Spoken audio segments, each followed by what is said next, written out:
कृष्णा राधे राधे। माघ मास प्रारंभ हो गया है और आज माघ मास का द्वितीय दिवस है और बुधवार भी है। तो पहले सुनेंगे गणेश भगवान की कथा, उसके बाद सुनेंगे माघ महात्म का दूसरा अध्याय, क्योंकि गणेश जी को विघ्नहर्ता कहा जाता है। गणपति पूजन से सुहाग की लंबी उम्र का आशीर्वाद मिलता है। भगवान गणेश जी की पूजा हर पूजा से पहले की जाती है।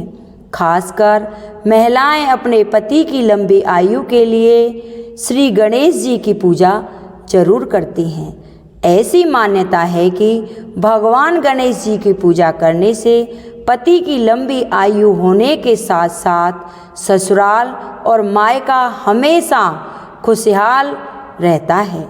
वहाँ पर कोई भी दुख और दरिद्रता नहीं आती। तो चलिए सुनते हैं अमर सुहाग और लंबी आयु देने वाले भगवान श्री गणेश जी की अद्भुत कहानी। बोलो गणेश भगवान की जय हो। एक समय की बात है कि एक भाई और बहन रहते थे। बहन का नियम था कि वह अपने भाई का चेहरा देखे बिना भोजन नहीं करती थी। वह रोजाना सबसे पहले अपने भाई का चेहरा देखती थी और उसी के बाद में भोजन करती थी।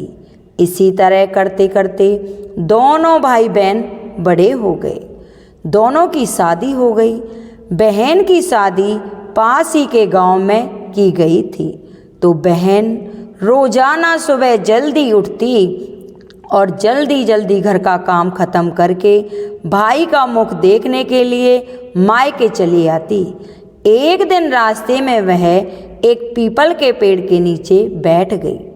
पीपल के वृक्ष के नीचे गणेश जी की मूर्ति रखी थी। तो उसने गणेश भगवान के सामने हाथ जोड़कर कहा कि मेरे जैसा अमर सुहाग और मेरे जैसा अमर पीहर सबको देना। यह कहकर वह आगे चली गई। फिर उसका रोजाना का यही क्रम था।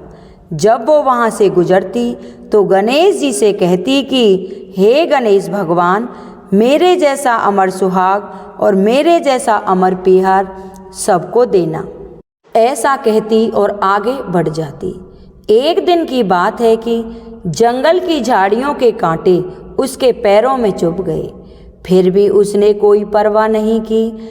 जैसे ही वह अपने भाइयों के घर पहुंची और भाई का मुख देखकर बैठ गई, तभी उसकी भाभी का ध्यान उसके पैरों की ओर गया और देखा और कहा कि ननद बाई साहब, आपके पैरों का क्या हाल हो गया है, जो कि इतनी बुरी तरह से खून निकल रहा है। तो भाभी की बात सुनकर उसने कहा कि भाभी, रास्ते में झाड़ियों के कांटे गिरे हुए थे, वो मेरे पैरों में चुभ गए हैं। तो उसकी भाभी ने उसके पैरों को धोया, फिर मलहम लगाई। कुछ देर आराम करने के बाद में वो अपने घर को लौट गई। तो जब वो वापस चली आई तो पीछे से उसकी भाभी ने अपने पति से कहा कि रास्ते को साफ करवा दो, देखा नहीं आपकी बहन के पाँवों में कितने कांटे चुभ गए थे। तो वह दूसरे दिन कुल्हाड़ी लेकर गया और सारी झाड़ियों को काट दिया और रास्ता साफ कर दिया। ऐसा करने से गणेश जी की प्रतिमा झाड़ियों के साथ वहाँ से हट गई। तो यह देखकर भगवान गणेश जी नाराज हो गए और गुस्सा हो गए और उसके भाई के प्राण हर लिए। तो जब उसका भाई मर गया तो गांव के सारे लोग उसे अंतिम संस्कार के लिए लेके जा रहे थे। तब उसकी भाभी ने रोते हुए कहा कि तुम थोड़ी देर रुक जाओ, उनकी बहन आने वाली होगी, वो अपने भाई का मुख देखने बिना ही नहीं रह सकती। जब तक वो अपने भैया का मुख नहीं देखे तब तक वो भोजन ग्रहण नहीं करेगी। तो उसकी बात सुनकर लोगों ने कहा कि आज तो अपने भैया का मुख देख लेगी, पर कल कैसे देखेगी। तो उसने कहा कि आज आप मेरे कहने से रुक जाओ। तो सारे गांव वाले उसकी बहन का इंतजार करने लगे। हर रोज की तरह बहन अपने भाई का मुख देखने के लिए जंगल से निकली तो उसने देखा कि सारा रास्ता साफ किया हुआ है। जब वो आगे बढ़ी तो देखा कि सिद्धि विनायक को वहाँ से हटा दिया है। तब उसने जाने से पहले गणेश जी को वहाँ से उठाया और कपड़े से साफ करके अच्छे स्थान पर रखकर हाथ जोड़कर कहा कि हे गणेश जी, मेरे जैसा अमर सुहाग और मेरे जैसा अमर पीहर सबको देना। ऐसा कहकर वो आगे निकल गई तो भगवान गणेश जी सोचने लगे कि अगर मैंने आज इसकी बात नहीं सुनी तो मुझे कौन मानेगा और कौन मेरी पूजा करेगा। तब सिद्धि विनायक ने उसे आवाज़ दी और कहा कि बेटी, इस खेजड़ी की 7 पत्तियां लेकर जाओ और उसे कच्चे दूध में घोलकर अपने भाई के ऊपर छींटा मार देना, वह उठकर बैठ जाएगा। यह सुनकर बहन पीछे मुड़ती है, वहाँ कोई नहीं दिखता तो वह सोचने लगी, ठीक है, जैसा मेरे को कहा गया है वैसा ही मैं करती हूँ। तो उसने 7 खेजड़ी के पत्ते तोड़े और अपने भैया के घर पहुँची तो उसने देखा कि वहाँ बहुत सारे लोग इकट्ठा होकर बैठे हैं और भाभी रो रही है और भैया की लाश रखी हुई है। तो उसने उस 7 पत्तियों को बताए अनुसार कच्चे दूध में घोलकर अपने भैया के ऊपर छींटा दे दिया। तो उसका भैया हर हर करता हुआ उठ खड़ा हो गया और कहने लगा कि आज तो मुझे बहुत ही गहरी नींद आई। तो उसकी बात सुनकर उसकी बहन बोली कि भैया, ऐसी नींद तो किसी दुश्मन को भी ना आए। तो उसका भैया बोला, क्यों बहन, ऐसा क्या हुआ और इतने सारे लोग यहाँ क्यों हैं।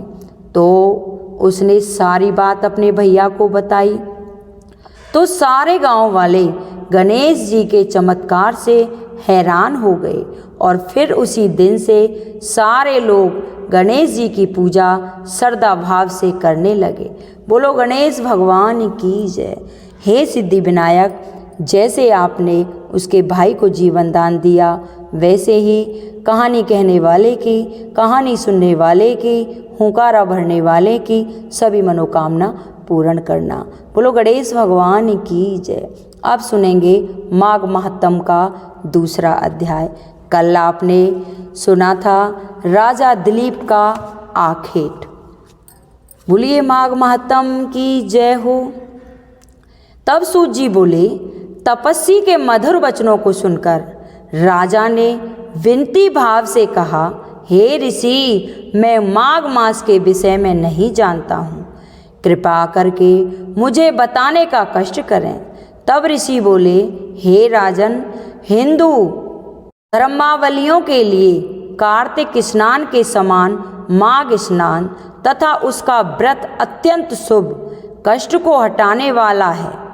इस समय शुभ ब्रह्म बेला है, अतः निकट ही कात्यायनी नदी है, उसका उद्गम सरोवर है। अतः समय बिना गवाए नदी में स्नान करो तथा माघ मास का महात्म्य, उसकी विधि तथा उस फल अपने कुल गुरु वशिष्ठ से पूछ लेना। राजा ने पवित्र सरोवर में स्नान किया तथा अपने नगर की ओर प्रस्थान किया। राजधानी लौटने के पश्चात राजा दिलीप ने अपने सुयोग्य मंत्रियों सहित गुरु वशिष्ठ के आश्रम की ओर प्रस्थान किया। गुरु वशिष्ठ के आश्रम में पहुंचने के पश्चात राजा ने ऋषि को साष्टांग प्रणाम किया तथा अपने आने का प्रयोजन बताया तथा माघ मास का वृत्तांत तथा उसका महात्म्य, व्याख्या तथा विधि सहित विस्तार जानने की इच्छा बताई। महाराज दिलीप की बात सुनकर वशिष्ठ जी अत्यंत प्रसन्न हुए और बोले, हे राजन, मैं तुम्हारी भावना के प्रति श्रद्धा देखकर अत्यंत प्रसन्न हूँ तथा मैं तुम्हें पवित्र माघ मास के विषय में विस्तार पूर्वक बताता हूँ। हे राजन, माघ मास अत्यंत पवित्र मास है। इस मास में पवित्र हृदय से व्रत तथा स्नान करने से भगवान भक्ति तथा यथाशक्ति दान देने का विधान है। माघ मास में सूर्य उदय से पूर्व अपने निकट नदी अथवा सरोवर में स्नान करना अति उत्तम है।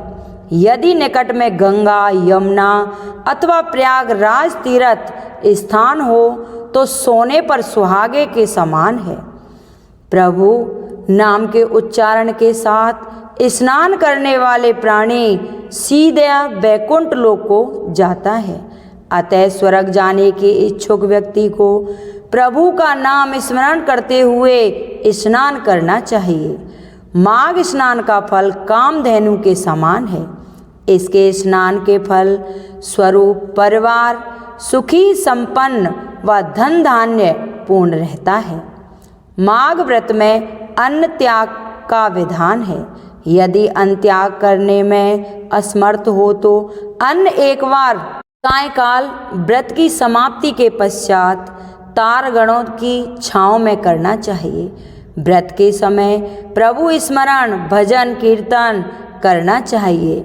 मकर संक्रांति में अन्न त्याग कर अतिथि राजा ने 12 वर्ष तक नियम पूर्वक स्नान, ध्यान, व्रत व दान किया था।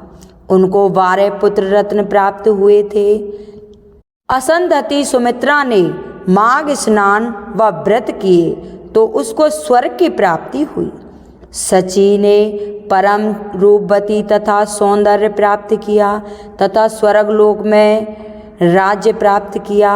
माघ स्नान से सुबुद्धि प्राप्त होती है, पापों का नाश होता है तथा प्राणी को स्वर्गलोक की प्राप्ति होती है। माघ स्नान करने वाले प्राणी को स्नान के पश्चात जल, तप, भगवान भक्ति तथा भजन में लीन रहना चाहिए तथा यथाशक्ति दान देना चाहिए।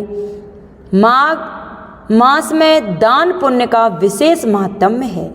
माघ मास में गोदान करने वाला उतने समय स्वर्ग में निवास करता है जितने गौ शरीर में रोम होते हैं। माघ मास में गुड़, तिल के दान का विशेष महत्व है। इसके दान में सभी पाप नष्ट हो जाते हैं। तिल के दान से पापों का नाश होता है, हृदय निर्मल हो जाता है।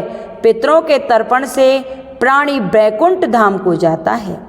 तब भृगु ऋषि ने मणि पर्वत पर विद्याधरों से कहा, हे कि आकाश की शोभा सूर्य से, कुल की शोभा संतान से तथा उसी प्रकार तप की शोभा दान से। अतः माघ मास में दान का अति महत्व है। बोलो विष्णु भगवान की जय। हे प्रभु, जैसे आपने देवताओं के कार्य संवारे वैसे ही कहानी कहने वाले के, कहानी सुनने वालों के, हुंकारा भरने वालों के सभी परिवार के मनोरथों को पूर्ण करना। बोलो विष्णु भगवान की। अब एक कहानी सुनेंगे धरती माता की, जो कि माघ के महीने में प्रतिदिन सुननी चाहिए। बोलो धरती माता की जय। एक ब्राह्मणी थी, वह बहुत ही धार्मिक महिला थी। सभी ग्रामवासी उसका बहुत सम्मान करते थे। कोई भी उसकी शरण में आता वह उसकी मदद किया करती थी। मन ही मन भगवान का स्मरण किया करती थी। भगवान की सेवा, पूजा व जरूरतमंदों की सेवा ही उसका परम धर्म था। एक दिन ब्राह्मणी मरकर भगवान के घर गई। वहाँ जाकर बोली, मुझे बैकुंठ का रास्ता बता दो। स्वर्ग से एक दूत आया और बोला, ब्राह्मणी आपको क्या चाहिए? वो बोली, मुझे बैकुंठ का रास्ता बता दो। आगे आगे दूत और पीछे पीछे ब्राह्मणी मंदिर तक गए। ब्राह्मणी बहुत धार्मिक महिला थी। उसने बहुत दान पुण्य कर रखा था। उसे विश्वास था कि उसके लिए बैकुंठ का रास्ता अवश्य खुल जाएगा। ब्राह्मणी ने वहाँ जाकर देखा, वहाँ बड़ा सा मंदिर, सोने का सिंहासन, हीरे मोती से जड़ित छतरी थी। चित्रगुप्त जी न्याय सभा में बैठे साक्षात इंद्र के समान शोभा पा रहे थे और न्याय नीति से अपना राज्य संभाल रहे थे। यमराज जी सबको कर्म अनुसार दंड दे रहे थे। ब्राह्मणी ने जाकर प्रणाम किया और बोली, मुझे बैकुंठ जाना है। चित्रगुप्त ने देखा, सुनाया और कहा कि ब्राह्मणी, तुमने सब धर्म किए परंतु धरती माता की कहानी नहीं सुनी, इसीलिए तुम्हारे सिर पर धरती माता का कर्ज है। बैकुंठ में कैसे जाओगी? तब ब्राह्मणी बोली, धरती माता की कहानी के क्या नियम हैं? चित्रगुप्त जी बोले, कोई 1 साल, कोई 6 महीने, कोई 7 दिन ही सुने, पर धरती माता की कहानी अवश्य सुने, फिर उसका उद्यापन कर दे। धरती माता की कहानी सुनने से जाने अनजाने में किए गए पाप कर्मों को धरती माता हर लेती है। स्वर्गलोक में धर्म को ही स्थान प्राप्त है, यहाँ पाप के लिए कोई जगह नहीं है। धरती माता की कहानी पीपल के पेड़ के नीचे बैठकर सुननी चाहिए। यह बात सुनकर ब्राह्मणी ने प्रार्थना की कि मुझे 7 दिन वापस पृथ्वी लोक पर जाने दो, मैं कहानी सुनकर वापस आ जाऊंगी। चित्रगुप्त जी ने उसका लेखा जोखा देकर 7 दिन के लिए पृथ्वी पर भेज दिया। ब्राह्मणी जीवित ही गई। ब्राह्मणी ने अपने परिवार वालों से कहा कि मैं 7 दिन के लिए धरती माता की कहानी सुनने के लिए वापस आई हूँ। इस कथा को सुनने से बड़ा पुण्य मिलता है। उसने पीपल के पेड़ के नीचे बैठकर परिवार के साथ 7 दिन तक धरती माता की कथा सुनी।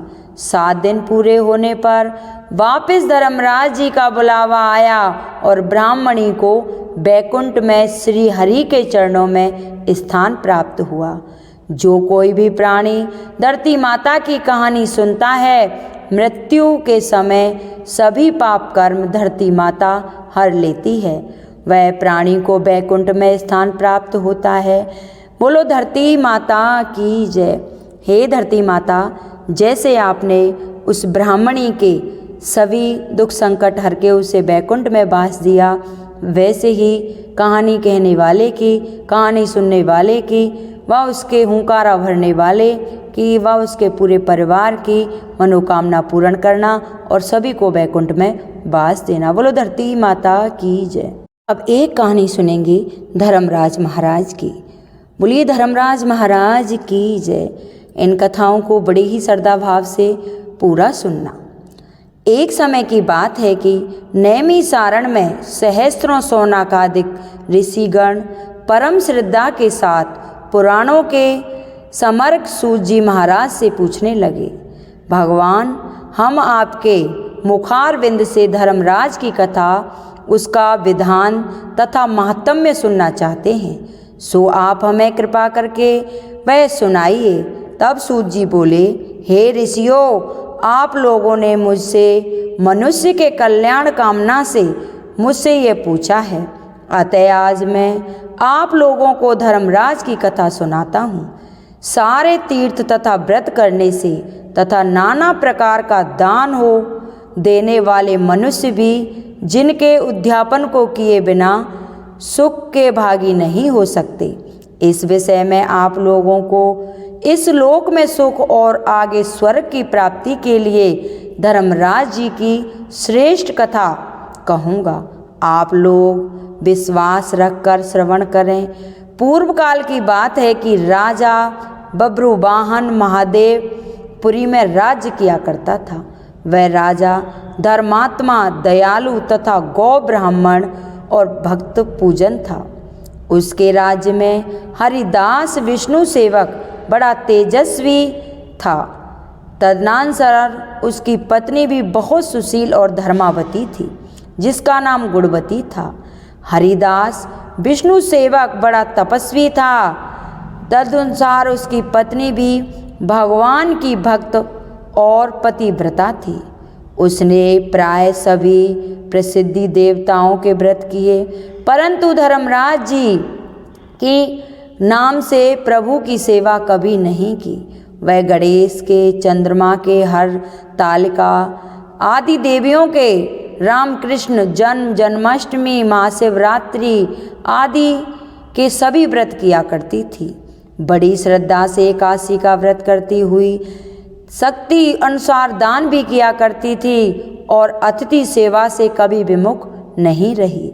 इस प्रकार धर्मपरायण यह वृद्ध अवस्था में मृत्यु को प्राप्त हुई तो धर्मचरण के प्रभाव से यमदूत उसे आदर पूर्वक धर्मराज के पुर को ले गए। दक्षिण दिशा में पृथ्वी से कुछ ऊपर अंतरिक्ष में धर्मराज का बड़ा भारी नगर है जो कि पापी लोगों को भयकारी है। धर्मराज का पुर 1000 योजन का है।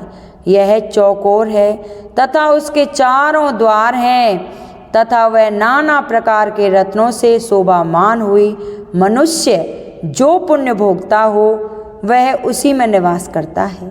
इस स्थान पर गीत सुनाई दे रहे हैं और बाजे बज रहे हैं। उस नगर के 7 कोट हैं।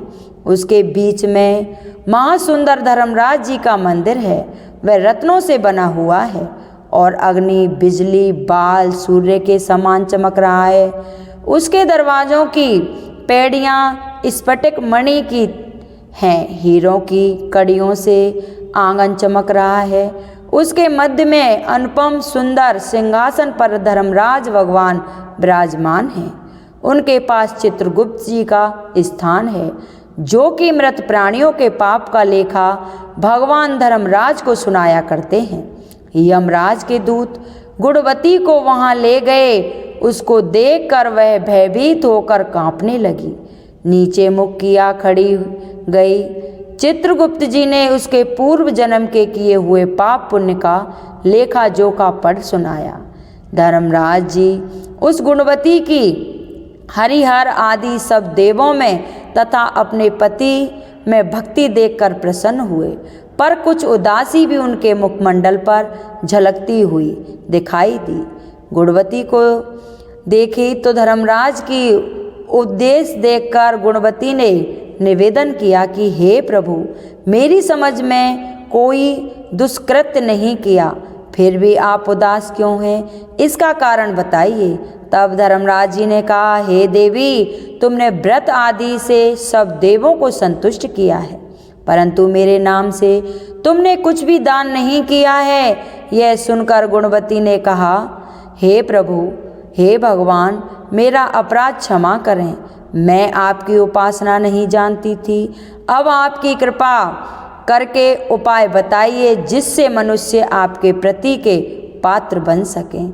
यदि मैं आपके भक्ति मार्ग को आपके मुख से श्रवण कर पा सकूं और वापस मृत्यु लोक में जा सकूं तो आपको संतुष्ट करने का उपाय करूंगी। धर्मराज ने कहा, सूर्य भगवान के उत्तरायण में जाते ही जो महापुण्यवती मकर संक्रांति आती है, उस दिन से मेरी पूजा करनी चाहिए। इस प्रकार साल भर मेरी कथा सुने और मेरी पूजा करें, इसमें कभी नागा नहीं करें। आपातकाल आने पर भी मेरे धर्म के इन 10 अंकों का पालन करते रहें। घृत तथा लाभ, संतोष, क्षमा, नियम द्वारा मन को वश में करना, किसी की वस्तु को नहीं चुराना, मन से परे स्त्री या परस पुरुष से वांछना यादि मन की शुद्धि, शारीरिक शुद्धि, इंद्रियों के वश में रहना, बुद्धि की पवित्रता यानी मन में बुरे विचार न आना, शास्त्र विद्या का स्वाध्यान यानी पाठ पूजा, कथा श्रवण या व्रत रखना और तदनुसार दान पुण्य करना, सत्य बोलना, सत्यता का ही व्यवहार और क्रोध न करना, ये 10 धर्म के लक्षण हैं। और मेरी इस कथा को नियम से सदा सुनते रहना रहे, यथा शक्ति दान पुण्य तथा परोपकार करते रहें। जब साल भर बाद फिर मकर संक्रांति आवे तब उद्यापन कर दे। सोने की या सामर्थ्य हो तो चांदी की मूर्ति बनवावे। किसी विद्वान ब्राह्मण के द्वारा पूजन हवन आदि करे। मूर्ति की प्राण प्रतिष्ठा कर पंचामृत से स्नान करा, षोडोपचार से उसकी पूजा करे। साथ में चित्रगुप्त जी की भी पूजा करे। वह सफ़ेद काले तिलों से लड्डू का भोग लगावे। हमारी पूर्ण पुष्टि के लिए ब्राह्मण को भी भोजन करावे और बांस की छतरी में 5.25 शेर धान्य जवार जौ मुक्ता तुल्य मानी है। किसी मंदिर या ब्राह्मण को भेंट करे। स्वर्ग में चढ़ने के लिए सोने या चांदी की नसैनी धर्मराज मंदिर में दान करे। इसके साथ ही सुंदर बानी हुई संगैया मुलाबिर गद्दा रजाई और तकिया हो। इसके अलावा कंबल पादुकाएं लकड़ी या डंडा लोटा 5 कपड़े भी धर्मराज के निमित्त यदि सामर्थ्य हो तो सोए स्वस्थ काली या लाल गाय चित्रगुप्त के नियमित धर्मराज मंदिर में दान करना चाहिए। ये सभी वस्तुएं स्वर्ण सादर के लिए है। धनवान व्यक्ति और भी दान करे तो उत्तम है। गुणवती ने धर्मराज जी से प्रार्थना की, हे प्रभु, यदि ऐसी बात है यमदूतों से मुझे छुड़वाकर फिर संसार में भेजिए, जिससे मैं आपके कथा का प्रचार कर सकूं। ज्यों ही उसकी प्रार्थना पर भगवान धर्मराज ने गुणवती को भूलोक पर वापस जाने की स्वीकृति दे दी। उसी समय उसके मृत शरीर में पुनः प्राण का संचार हो गया और उसके पुत्र कहने लगे, हमारी माता जी भी जीवित हो गई। इसके बाद गुणवती ने अपने पति और पुत्र आदि को सब बातें बताईं जो धर्मराज जी ने मनुष्यों के कल्याण के लिए कही थीं। और गुणवती ने मकर संक्रांति से विधिवत उसके धर्मराज जी की प्रतिदिन पूजा और कथा आरंभ कर दी और स्वर्ग जाने के लिए दान पुण्य कर्म आदि भी आरंभ कर दिए। इस प्रकार गुणवती साल भर कथा सुनकर धर्म के 10 अंकों का पालन कर जब पुनः मृत्यु उपरांत वापस स्वर्ग में देवताओं ने गुणवती का आदर किया और सदा स्वर्गीय भोगों का भोगती रही। सूत जी महाराज ने शौनकादिक ऋषियों से कहा, हे मुनियों, जिस घर में स्त्री या पुरुष धर्मराज भगवान की व्रत कथा को श्रद्धा से पढ़े तो वो दुखों से मुक्त हो जाते हैं तथा संपूर्ण दान देने से पाप मुक्त हो जाते हैं। इसमें कोई संशय की बात नहीं है कि मृत्यु काल में यमदूत लेने आते हैं तो वह उसको आदर पूर्वक ले जाते हैं और धर्मराज भी उसे सदा सुखी रखते हैं। यदि उस मनुष्य के कुछ पाप बाकी हों तो शीघ्र ही पाप नाशक का उपाय बताकर शीघ्र ही पाप मुक्त कराने में सहायक बन जाते हैं। गरुड़ पुराण आदि में लिखा है, पापी लोगों को यमदूत भयानक यातना देते हुए ले जाते हैं, परंतु धर्मराज जी की कथा व दान पुण्य धर्म राज मंदिर में करते हैं वह मनुष्य यमपुरी में भी कष्ट नहीं पाते हैं।